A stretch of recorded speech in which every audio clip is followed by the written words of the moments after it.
Nora Bell hit the marble floor hard enough to silence the room for one breath.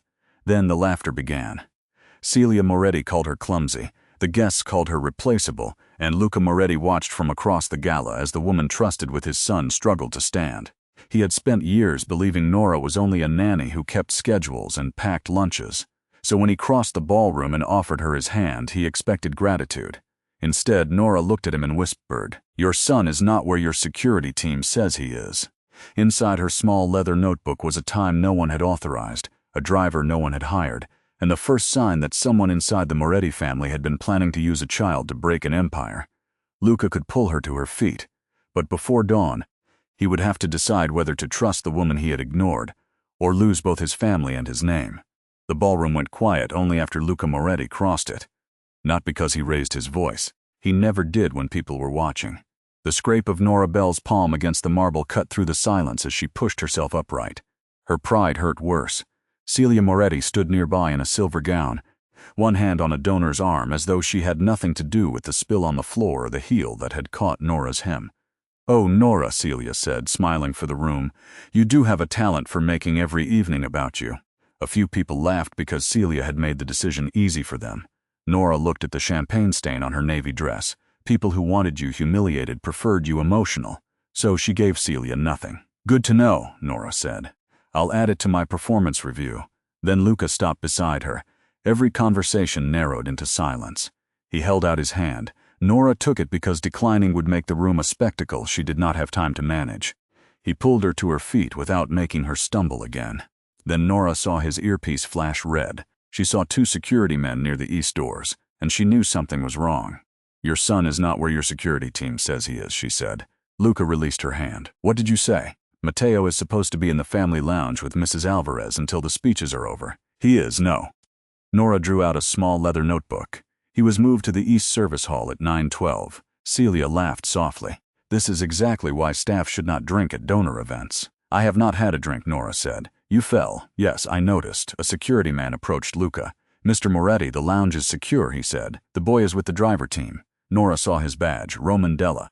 "The driver team is not cleared to have him," she said. Roman gave a patient sigh. "Miss Bell, Mr. Moretti requested the route change." Luca looked at him. "I requested no such thing." Every time Mateo left the house, Nora wrote down time, driver, destination, and the code color on the car pass.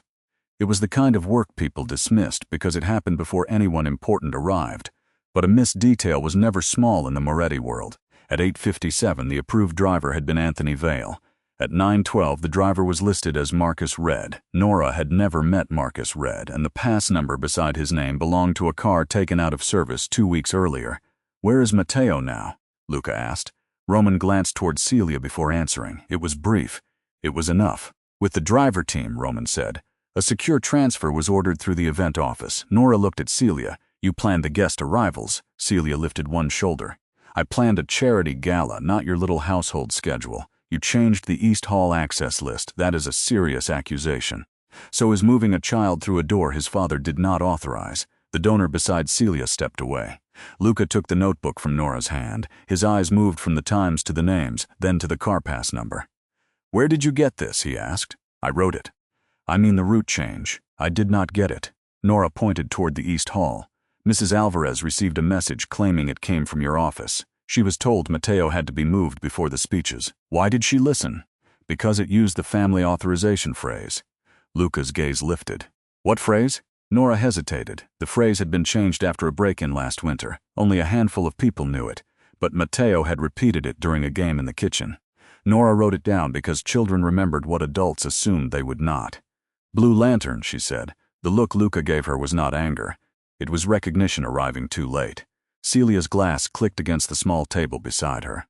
"You are basing this on something a child said." "I am basing it on the fact that your team says Mateo is safe," Nora said, "and no one can tell me which car he is in." Roman reached for his radio. "We can confirm it in 30 seconds. "No," Luca said. The word landed flat and final. Roman stopped. Luca looked toward the east doors. "Lock the ballroom. No one leaves." Celia's eyes widened just enough to be convincing. "Luca, this is a public event. My son may have been moved under a false order. You are going to embarrass the entire foundation because your nanny has a notebook." Nora felt the old instinct rise in her chest, the urge to become smaller, to say she could be mistaken. Then she remembered Matteo's cardboard rocket that morning and his question about whether she would stay for his school performance. She had said yes. "I am not asking anyone to believe me because I am a nanny," Nora said. "I am asking you to look at the times." No one laughed. Luca handed the notebook back to her. "You saw the message?" "Yes. Can you identify what was wrong with it?" "Yes. The message said the car would leave through the East Service Hall. Matteo is never taken through that hall after dark because the camera by the loading entrance has a 12-second delay." Roman's expression changed, only slightly, but Nora saw it. She saw Celia see it too. Luca did not look away from Nora. "How do you know that?" "Because I waited there for 23 minutes last month when a delivery blocked the north entrance. And because no one fixed it after I told the house manager." Roman's radio crackled. A woman's voice said, "Unit 4 is not responding." Luca took the radio. "Repeat that. Unit 4 has left the east route. We cannot reach the driver." The floor seemed to tilt beneath Nora, though she was standing perfectly still. Luca turned to Roman. "Get the route feed." Roman did not move. For 1 second, nobody moved. Then Luca's attention settled on him. Now Roman obeyed. Luca stepped closer. "Miss Bell," he said, quieter now, "tell me everything you saw." Nora met his eyes. "First," she said, "stop calling me Miss Bell like you have never had 6 years to learn my name." For the first time that night, Luca Moretti looked ashamed. "Nora," he said. Then his phone rang. The screen showed a location pin moving away from the estate. Beside it was a message with no signature. "You trusted the wrong people." Nora looked at the pin, then at the notebook in her hand. She knew exactly which road the car would take next, and she knew there was only one reason a driver would choose it. Luca's phone showed the location pin moving east across the river. Nora studied the streets around it. "That road is wrong," she said. Luca looked at her. "Wrong how? It is not the fastest route out of the city. It avoids traffic. It also avoids cameras." Roman stepped closer, his face carefully blank. "The driver may be taking a precaution." Nora looked at him. "A precaution for whom?" No one answered. Luca called his head of security. "Close the east bridge and send 2 cars to the location on my screen." The man on the other end began giving orders. Nora listened to the clipped voices through the phone. Then she shook her head. "Do not send them there." Luca turned toward her. "You said you knew the road. I know what comes after it." He waited. Nora pointed to the moving pin. "If Marcus takes the east bridge, he will not stay on the highway." "You know that from a notebook?" "I know it because Matteo gets sick on sharp turns." Luca's expression changed. Nora continued before anyone could interrupt. "The driver will choose a flatter street so the child stays calm." Roman folded his arms. "You are guessing." "No," Nora said. "I am remembering." She opened the notebook to the back page. There were grocery lists beside medication notes, school reminders beside tiny drawings Matteo had made while waiting for her in the kitchen. Then there was a simple map. Nora had drawn it 3 months earlier after Matteo had asked why the same trip could take different amounts of time. "Here," she said, tapping the paper. "If the car turns south at the old warehouse district, it can reach the private marina road without crossing a single active patrol camera." Luca took the notebook. His eyes stayed on the map. "You drew this?" Matteo asked questions. "And you answered them. I made him a map." Luca looked at the carefully marked streets. "That road is closed. It is supposed to be." The silence that followed felt heavier than the gala room. Luca spoke into his phone again. "Forget the East Bridge. Send the cars to the warehouse district, quietly." His security chief hesitated. "Sir, that route is not on the system. That is why we are using it." Roman moved toward the ballroom doors. "I will coordinate from outside." Nora stepped into his path. "No," Roman stopped. The room behind them had gone completely still. Celia's donors were no longer pretending to enjoy the evening. They watched every movement now. Roman looked down at Nora with polite disbelief. "You are not in charge here." "No," she said. "But you have not asked where Matteo's asthma inhaler is." Roman's face tightened. Luca's eyes narrowed. Nora held Roman's stare. "Mrs. Alvarez carries the backup inhaler when Matteo is in the lounge." She turned to Luca. "If he was transferred without her, there is only one in the car." Luca looked toward Roman. "Did you confirm it?" Roman said nothing. "Did you confirm it?" Luca repeated. "I was told the transfer was authorized. That was not my question." Roman's jaw tightened. Nora knew that look. It was the look of someone who had spent too long protected by titles and procedures. The moment he realized a woman everyone dismissed had found the gap he had ignored. Celia stepped forward. "This is becoming absurd." Luca did not look at her. "My son is in a car with an unauthorized driver." "You do not know that." "Nora does." Celia's gaze snapped to Nora. There was no smile in it now, only calculation. Nora felt the attention like cold water. For years she had moved through the Moretti house quietly. She knew where the spare keys were kept. She knew which staff members lied about being late. She knew that Matteo asked for extra blankets when he was anxious, but never admitted he was cold. None of that had made her important in Luca's world. Not until it became useful. Celia approached with her glass still in hand. "You are enjoying this, aren't you?" Nora almost laughed. Instead, she looked down at the champagne stain drying on her dress. "I was enjoying a quiet evening." Celia leaned close enough to lower her voice. "You should remember where you belong." Nora met her eyes. "I do." Then she stepped around her. "The problem," Nora said, speaking to Luca, "is that someone in this room forgot where Matteo belongs." Luca's phone vibrated again. His security chief spoke quickly. "Mr. Moretti, we found the authorized driver, Anthony Vale." "Where?" "At the service entrance. He says he was told his assignment was canceled." "By whom?" "He received the order from the event office." Nora looked at Celia. Celia did not blink. Luca's voice hardened. "Keep Vale there. I want his phone, his written instructions, and the event office log." "Yes, sir." Roman took a step back. It was small, but Nora noticed. "Roman," Luca said. "Yes, Mr. Moretti. Give me your phone." Roman's face changed. "My phone now." For the first time, Roman did not obey immediately. Then he reached into his jacket. Nora watched his hand. It moved too slowly. Luca watched it too. Before Roman could unlock the screen, Luca's security chief came through the phone again. "Sir, the location pin just stopped." Nora's stomach tightened. "Where?" Luca asked.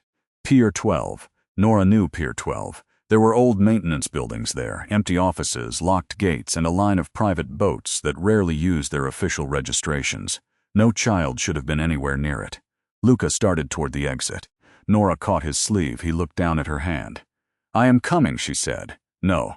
You do not know which building he would be in. You are not going near that place. Matteo will not go with strangers if he thinks I am looking for him." Luca's jaw tightened. "This is not a negotiation." Nora released his sleeve. "That is exactly what it is." The words landed between them. The gala guests watched without breathing. Nora lowered her voice. "You have men, cars, and weapons you will not use in front of a child. I know how to protect my son. I know how to reach him." Luca stared at her. For one long second, Nora thought he would order someone to take her away from the doors. Instead, he asked, "What do you need?" The question changed something, not enough. But it mattered. "My coat," she said. "A phone that works outside your private system. And the blue dinosaur keychain from Matteo's backpack." Luca looked confused. "The keychain? It plays a song. That is your plan?" "It is the plan Matteo will understand." Celia laughed once. It sounded thin. "You are letting a nanny direct your security operation." Luca turned toward her at last. His expression was calm. That was worse than anger. "I am letting the person who noticed my son was gone tell me how to bring him home." Celia's hand tightened around her champagne glass. Roman's phone lit up in his palm. A message flashed across the screen before he could hide it. "Pier 12. She knows." Nora saw it. Luca saw it too. Roman looked toward the doors, then toward Celia. The ballroom understood at the same moment that Nora had. This had never been a mistake. It had been planned. Luca stepped between Roman and the exit. "Do not move," he said. Roman's eyes dropped to the phone. Nora's notebook felt suddenly heavier in her hand. Somewhere across the city, Matteo was waiting in a car that should never have picked him up. And the woman everyone had laughed at was the only person in the room who knew where to begin looking. The drive to Pier 12 took 11 minutes. It felt longer. Luca sat beside Nora in the back of an armored sedan, one hand closed around his phone. His security cars followed at a distance. No sirens, no flashing lights, no warning for whoever was waiting at the marina. Nora held Matteo's blue dinosaur keychain in her palm. When she pressed its stomach, it played the first 4 notes of an old children's song. She stopped it after the 4th note. Luca looked at the toy. "He still carries that? He says it is for emergencies. He is 9. He is Moretti," Nora said. "He likes a plan." For the first time since leaving the gala, Luca almost smiled. Then the expression disappeared. "Was he frightened this morning?" Nora looked out at the dark water beyond the warehouse district. "Not frightened. That is not an answer. He asked whether you would be at his school performance next Friday." Luca went still. "I told him I would try." He heard that. The sentence sat between them. Luca looked down at his phone. "I have missed too much. That is not why he is in danger." "No," Luca said, "but it is why he did not tell me what he saw." Nora turned toward him. "What did he see?" "He mentioned Roman near the kitchen last week." Luca said, "I thought he was asking for more guards." "He was not. I know that now." The sedan slowed before an iron gate. Beyond it, Pier 12 looked abandoned. A row of warehouses faced the water. Only one building had light behind its upper windows. Nora pointed. "There." Luca's driver looked back. "You are sure?" No, Nora said, but that is where a child would be kept if someone wanted him quiet but visible from the road. Luca's security chief spoke through the speakerphone. Perimeter is clear. We have no sign of the transfer vehicle. Nora looked past the lit building toward the water. The car is not inside. How do you know? Luca asked. Because Matteo hates the smell of fuel. Luca watched her. He would have opened a window. A small second-floor window stood open. The curtain moved in the night air. Luca understood. Do not approach until my team is in place, he said. Nora opened the door. He caught her wrist. Nora. She looked down at his hand. His grip was firm but not forceful. Still, he released her at once. I am not trying to stop you, he said. I am asking you to let me protect you. Then listen when I tell you what protection looks like. His jaw tightened, but he nodded. Nora stepped out of the car. The air smelled of wet wood and diesel. She held the keychain against her coat and walked toward the warehouse. Luca moved beside her. 2 guards followed far enough behind to give her room. At the side entrance, Nora stopped. The lock had been replaced recently. The paint around the metal was fresh. A child's sneaker mark showed on the lower panel. Nora crouched. The mark was small. The sole had a crescent-shaped groove near the heel. Matteo's shoes had the same pattern. He came through here, she said. Luca reached for the door. Nora shook her head. Not yet. She pressed the dinosaur keychain once. 4 notes floated through the quiet warehouse district. Nothing happened. Then a faint tapping came from upstairs. 4 taps. A pause. 3 taps. Nora's breath caught. That is him, she whispered. Luca looked toward the dark staircase inside. How do you know? Because it is the code he uses when he wants me to find him during hide and seek. The security chief moved closer. We can breach the building. No, Nora said. He stared at her. Mom, there could be armed men inside. There could be a frightened child inside, she said. If you break that door, he will think it is another stranger. Luca did not interrupt. That was new. Nora looked at the staircase. Give me 2 minutes. No, Luca said. She turned toward him. If I do not come back, you can do whatever you think is necessary. His face closed. And if you do, then you listen to me. Luca looked at the open window above them, then at the guards. Finally, he nodded once. 2 minutes. Nora entered alone. The warehouse smelled of damp concrete and rust. A single work light burned at the top of the stairs. She kept the keychain in her hand. 4 notes, then 4 more. When she reached the landing, she saw a small room with its door cracked open. Matteo, she called softly. A chair scraped inside. Nora, his voice was small but clear. Nora pushed the door open. Matteo sat on a faded sofa with a blanket around his shoulders. He was not tied up, he was not hurt, but his eyes were red from trying not to cry. Nora crossed the room and knelt in front of him. He threw his arms around her. I knew you would find me. She held him close. I always do. Roman said Dad told him to bring me here. Roman lied. Matteo pulled back. I thought so. Nora looked at him carefully. Did anyone else come in? A lady. Celia. Matteo nodded. She told Roman not to scare me. Nora kept her voice calm. What did she say after that? That Dad was too busy to notice things. Nora's chest tightened. Then Matteo reached into the pocket of his jacket. I took this. He placed a white access card in her hand. Celia Moretti's name was printed across the front. On the back was a temporary security code and the event office seal. Nora looked at it, then at Matteo. You did the right thing. I did? Yes. Luca appeared in the doorway. Matteo saw him and stood. For a second, father and son only stared at one another. Then Luca crossed the room and dropped to one knee. I am sorry, he said. Matteo looked at Nora. She gave him a small nod. The boy stepped forward and hugged his father. Luca held him with both arms. He closed his eyes. Nora turned toward the desk near the window. There was a tablet resting beside a stack of shipping papers. The screen was still awake. A schedule filled the display, not a kidnapping plan. A calendar of gala movements, donor arrivals, security rotations, and board members who had been placed near Celia all night. At the bottom was one sentence. If Luca loses control in public, the board votes at midnight. Nora picked up the tablet. Her reflection stared back at her from the dark screen. A nanny in a stained navy dress. A woman who had been laughed at less than an hour ago. Now she held the first proof that Celia had not only taken Matteo, she had planned to use the fear around him to take Luca's entire empire. Luca stood with Matteo still in his arms. Nora, he said. She held out the tablet. This was never about moving Matteo. Luca read the message, his face hardened. No, he said quietly. It was about making me fail. Nora looked at the access card in her hand and making sure everyone believed you had no control left. Outside, a car door slammed. One of Luca's guards spoke sharply into his radio. Mr. Moretti, we have movement at the south gate. Luca pulled Matteo closer. Nora looked through the warehouse window. A dark sedan was turning away from the pier. Inside it, she caught one bright flash of silver beneath the streetlight. Celia's gown. She had come here herself. and she was already leaving with the next move in motion. Celia reached the boardroom before Luca returned to the estate. By midnight, every senior advisor, foundation trustee, and family shareholder had gathered around the long walnut table. They had come expecting Luca Moretti to arrive furious, exposed, and desperate. Instead, the doors opened with Nora Bell at his side. Her navy dress was still stained with champagne. Her hair was loose from the fall. And in her hand was the small leather notebook Celia had dismissed as worthless. The room fell quiet. Celia sat at the far end of the table in a fresh black suit. Her silver gala dress had disappeared. So had the polished smile. "You brought the nanny to a private vote?" one trustee asked. Luca pulled out a chair for Nora, not beside the door, not behind him, at the table. "She is here because this meeting concerns my son," he said, "and because she understands what happened better than anyone in this room." Nora did not sit, not yet. Celia folded her hands. "This is a manufactured crisis. Matteo was found safe. The foundation should not be held hostage by Luca's emotions." Nora placed the access card on the table. Celia's name faced upward. "This card opened the event office after the schedule was locked," Nora said. Celia glanced at it without touching it. "It was stolen. Then you should have reported it." "I was busy saving a gala your employer nearly ruined." Nora nodded once. "That explains why your card was used to change Anthony Vale's assignment." Celia leaned back. "You cannot prove that." Nora opened the notebook. "I can prove the time." She read each entry without rushing. Anthony Vale's name, the original car pass, the false transfer.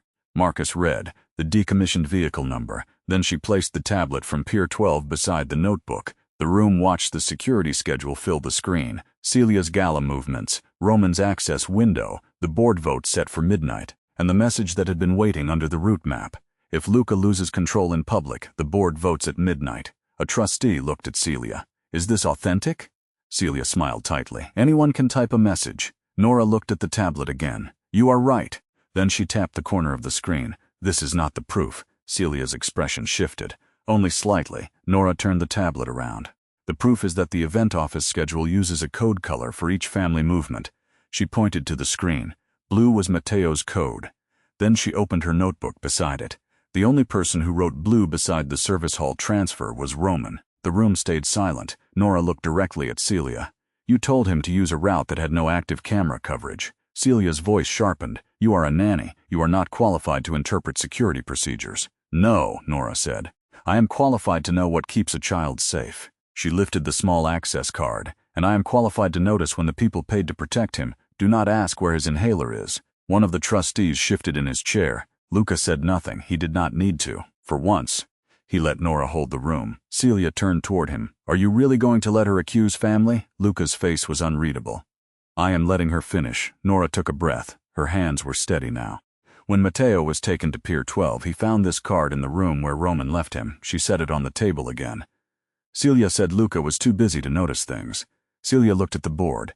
"This is ridiculous." "Is it?" Nora asked. "Because Roman's phone carried one message after I pointed out the camera delay." She placed a printed screenshot beside the card. "Pier 12. She knows." The trustee nearest Celia pulled his chair back. Celia's eyes flicked to the door. Two of Luca's security officers stood there. Roman was between them. His expression had collapsed into fear. "I did not plan this," Roman said. Celia closed her eyes. Roman swallowed. "She told me the boy would be safe. She said no one would be hurt. She only wanted Luca to panic before the vote." Celia stood. "You are lying to save yourself." Roman looked at Nora, then at Luca. "She said the board would remove him if he looked unstable. She said all I had to do was move the boy and make sure the nanny took the blame." The room changed. The people who had laughed at Nora earlier were no longer looking at Celia. They were looking at Nora. Luca stood slowly. "You used my son to win a vote." Celia's voice shook with anger. "I used the only weakness you have ever allowed anyone to see." Nora stepped forward. "No." Celia looked at her. "Matteo is not a weakness." Nora's voice stayed calm. "He is a child. And you treated him like a tool because you thought no one would see the work it takes to keep him safe." Celia's face hardened. "You think you won because you wrote times in a notebook?" "No," Nora said. "I won because I paid attention." The board chair rose. "The vote is suspended." Celia laughed once. "You cannot remove me without a formal investigation." Luca looked to the officers. "You will have one." Celia turned toward the door, then stopped. "What about her?" she asked. "Will she go back to packing lunches tomorrow?" Luca looked at Nora. The question was hers to answer, not his. Nora closed the notebook. "I will decide that," she said. And for the first time, Celia had nothing left to say. The board meeting ended at 12:17 a.m. Celia Moretti left the estate through the same side entrance she had used to move Matteo. This time she was escorted by attorneys and investigators. Roman left separately. No one applauded. No one spoke to Nora as she stood alone near the tall windows with her leather notebook pressed against her side. The estate was quiet again. Not peaceful, just exhausted. Luca found her there 20 minutes later. He had taken off his jacket. His tie was loose. For the first time since Nora had known him, he did not look like the untouchable man who controlled every room he entered. He looked like a father who had almost lost his son. "Nora," he said. She turned. "Matteo is asleep." "Good. He asked if you would be there when he wakes up." Nora looked back at the dark garden. "I will say goodbye before I leave." Luca went still. "You are leaving tonight?" "I have a train to Chicago in the morning." He nodded once. "The position at the preschool. Yes. You were going to tell me?" "I was. When?" "When it stopped being dangerous to tell you." He accepted that. It was not agreement. It was the beginning of understanding. "I should have listened to you years ago," Luca said. Nora looked at him. "You should have learned my name years ago." "I know." "You should have noticed that every schedule ran through me." "I know." "You should have asked why Matteo trusted me with things he would not say to you." Luca lowered his eyes. "I know." Nora felt some of the anger leave her then. Not because his apology repaired anything, but because he did not defend himself. "I did not stay tonight for you," she said. "I know that too. I stayed for Matteo. He knows. He is 9, Luca. He knows you chose him." Nora looked away. The garden lights reflected in the window like scattered stars. For a moment neither of them spoke. Then Luca held out a thin folder. "What is this?" "A contract." Nora did not take it. "I already have a job. It is not an offer to keep you as a nanny." She looked at him. Luca set the folder on the table beside her. "The board suspended Celia's position. That does not concern me." "It does." He opened the folder. Inside was a new organizational chart for the Moretti family office. At the top was a blank position, Director of Family Safety and Care. Below it were security coordinators, household staff, drivers, school liaisons, and emergency planning teams. Nora stared at the page. "You made this tonight?" "I asked the legal team to prepare it after Pier 12. That is fast. I have learned not to waste time when someone tells me there is a gap in my system." Nora looked at him. "And you want me to fill it? I want you to build it." The distinction mattered. Luca continued. "You would set the standards for child safety, driver access, household communication, and staff reporting." "I would report to you?" "No." Nora's eyes narrowed. Luca pointed to the contract. "You would report directly to the family board." She looked down again.